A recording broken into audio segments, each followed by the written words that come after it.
Well, we've made it to week 2 of the high school football season. Welcome in, everyone, to another 48 Blitz preview show. I'm your host, Carl Prather, and we go around North Alabama to get you prepared for games tomorrow night. We have one game currently underway in our area, but the full slate of contests set for Friday, including our game of the week. That'll be a matchup of two teams and programs just 5 miles apart in the Madison Bowl. Another edition of that rivalry between Bob Jones and James Clemens. We'll touch base on that. We'll also go around the counties in our area to touch base on a few of the big games this week as teams officially start region play, which is super important if you want to punch your respective ticket to the postseason in November. So without further ado, another edition of our 48 Blitz preview show coming to you right now. Madison Bowl, Jets, Patriots, bragging rights on the line. The 11th edition of this contest set for Friday night under the lights at Madison City School Stadium. You know, the game began back in 2012 when James Clemens High School was officially opened. Prior to that game, there was only one high school in the Madison city limits. Now there's two. And what makes this game that much more interesting, both teams are in the same classification, the same region this year at the Class 7A Region 4 level. You know, the Patriots will be the home team coming into this season's game. The Patriots beat the Jets last season, but have also split the last 4 games of the series. Bob Jones leads the all-time series 7-4. Both coaches understand the rivalry and are excited for a chance to win a rivalry game Friday night. You know, it is a rivalry game, and so the kids are going to be excited on both sides. As always, I think it's going to be a 4-quarter game, a hard-fought game. We've been in 2 fourth-quarter games the last 2 weeks, so I feel like we can draw from that experience. It's going to be an electric atmosphere, you know. Both the students, you know, everybody's going to be at the game, the community. And, you know, these kids know each other. They went to school together and played against each other probably since youth league. So it's going to be exciting. You know, we're going to get their best effort and they're going to get our best effort. So, you know, so it's going to be a good football game. And we just got to go out and do the things we have to do to be successful. We've come a long way in a short time. And, you know, I really am proud of where our school is and our community. But, you know, you're starting to see a little bit more tradition. You're seeing more kids that have grown up in the community that weren't just transplants, that have actually gone to elementary school and middle school and high school here. So I think, you know, when you start to build a culture and traditions and things like that, that we get the opportunity to do that from the ground level up. The community, you know, everybody knows it. And this is a really friendly rivalry. You know, these guys have went to school together. You know, they competed against each other from middle school to high school. And they probably, a lot of them are friends outside of football. So, again, you know, that's what makes rivalry games. You know, JC hadn't been in existence long, but since they've been here, you know, of course, been in the same school system, it makes it a big rivalry. So our kids are excited about it. I'm sure their kids are excited about it. We're just going to go out here and try to have a great game. So many other great games across the area, including a matchup between Athens and Decatur. The Golden Eagles started the year 2-0. The Red Raiders come into Friday's game 1-1 under first-year head coach Aaron Savage. The Battle of Highway 31 continues Friday night over at J.P. Kane Stadium. The Hartselle Tigers host the Coleman Bearcats, 102nd game in this rivalry. The Tigers have won 11 of the last 14 games against the Bearcats.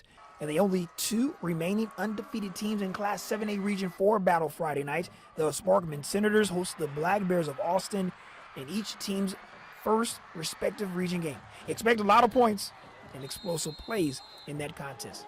And, of course, we will have you completely covered with our 48 Blitz and 48 Blitz OT show. We go around the valley and check in on all of our teams coming up Friday night. You know, those elite generals are slowly but surely racking up the awards from our 48 Blitz team. Carlin Long won our first Player of the Week award. Now it's his teammate responsible for this week's Play of the Week. Quarterback LaShawn Van has shed not 1, not 2, but 3 would-be tacklers en route to that awesome touchdown run against Madison County. Great effort by Van, and congrats to the League Generals. 81% of the votes for this week's Play of the Week. Well, we have a new Player of the Week, folks. It's Athens quarterback Brogan Gross, who showed out a week ago in the Golden Eagles' non-region win over Bob Jones. How about this stat line? 17 of 25 completions, 250 yards passing, and 5 touchdowns. The Golden Eagles off to a 2-0 start as they host the Red Raiders of Decatur for their first region game of the year in Class 6A. Couldn't do it alone. Had O-line give me time. My receivers made plays, and I just let them do all the work for me, I guess. They made me look good. Looked at the scoreboard and noticed we won, and that just made me happy. I didn't care how many touchdowns I threw, or as long as we had more points than the other team. Finally, tonight we give you our latest 48 Blitz Beyond the Lights feature. We want to capture the essence of play-by-play and local community football radio on Friday nights. We've all listened to a hometown station on Friday Night's Ride with their amazing calls of games. Tonight, we leave you with our sounds of the game. Until next week, everyone, have a great weekend and enjoy the games. We're excited about Athens football, and we hope to bring that same excitement to the people that are listening to us. Golden Eagles are going to win in a classic. Anderson, stiff arms a man. He's gone. Touchdown, Red Devils. Every Friday night we get several hundred tune in. It doesn't matter who Fife is playing. It doesn't matter if it's the first game of the season or game 15 in the state championship. It brings a lot of recognition. You've lost so many local home-owned radio stations that, not too many people are doing it anymore. And you've still got a lot of people out there that don't come to the game because they're not physically able. We can help grandmothers, grandfathers that can't get out and watch their children play or whatever the case may be, provide it for someone overseas, whether they're serving in the military or providing aid elsewhere. That's sort of the reason why. I think it's just huge for these kids around here who, after high school, they may not ever get that kind of recognition again. He's chugging. He is gone. Touchdown, Red Devils. It is hard to keep your composure, I'll be honest, at times, but I think it's just that raw excitement, that raw emotion, because we both genuinely want the team to do well. I have to concentrate and remember that the people listening can't see the game, that I need to describe that game in a way that they can picture it in their minds. It's easy to get excited and start cheering when you need to be telling what happened. And you forget like down and distance and score and some of these things like Greg's talking about, because we'll both get texts sometimes. What's the score? We're so amped up. You capture that 10 seconds, 15 seconds, whatever it is, and you think, my goodness, it's exhilarating. Overall, on a typical Friday night, this place goes nuts. These fans here, they'll pack this stadium out, and you'll hear the rocks and the shakers, you'll hear the pom-poms. Hopefully, people listening will say, man, that must have been fun being there. Next week, I'm going to go. And that's what we want. So first down and 10 at the 37-yard line.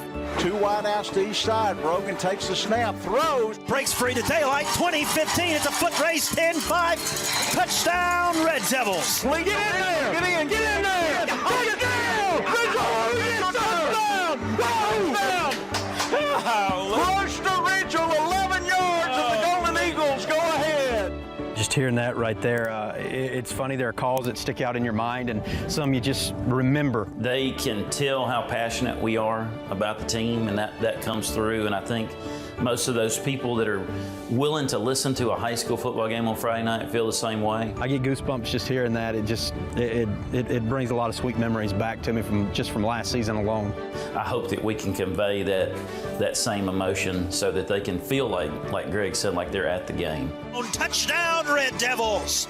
It's just been one incredible ride after another, calling state championship after state championship. Just to see all these kids succeed, that's what it means for me, is when I watch them succeed and have joy, that's where I find my joy. Neither of us are radio people. We're just, we're dads that love football, and we want people to come and be excited. Athens is a special place, and we want them to, come experience the Friday night excitement that we have.